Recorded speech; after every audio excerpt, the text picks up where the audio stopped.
If you have Minnesota employees and you're worried you already missed a PFML deadline this year, take a breath.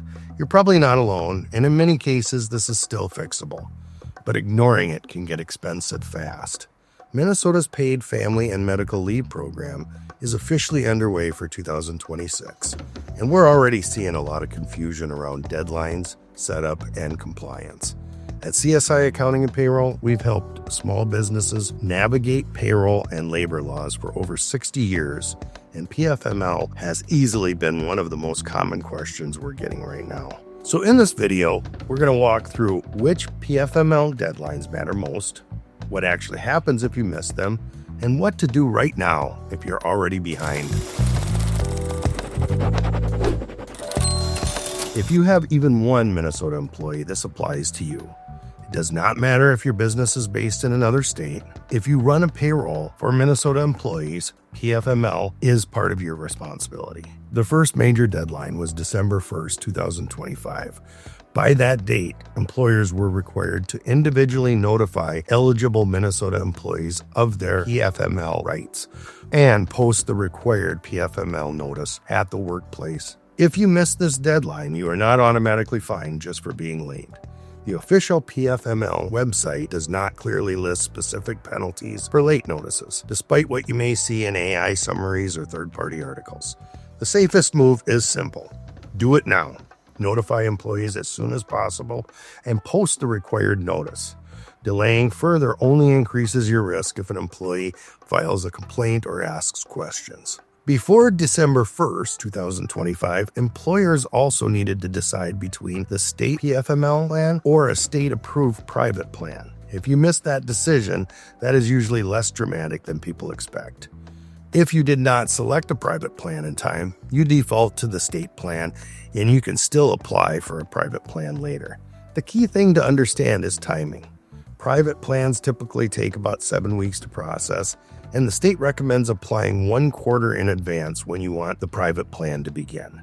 So missing the original cutoff does not lock you out forever. It just means you use the state plan in the meantime. This is where things get more technical. Minnesota PFML and unemployment both run through the state unemployment portal. You only need to create separate PFML employer and administrator accounts if you have Minnesota workers who are exempt from unemployment, or you have owners who are exempt. These accounts were required to be set up by January 1st, 2026, which is now passed. If you missed that date, you still have time. As of today, you have until April 30th, 2026 to stay compliant with the first reporting deadline.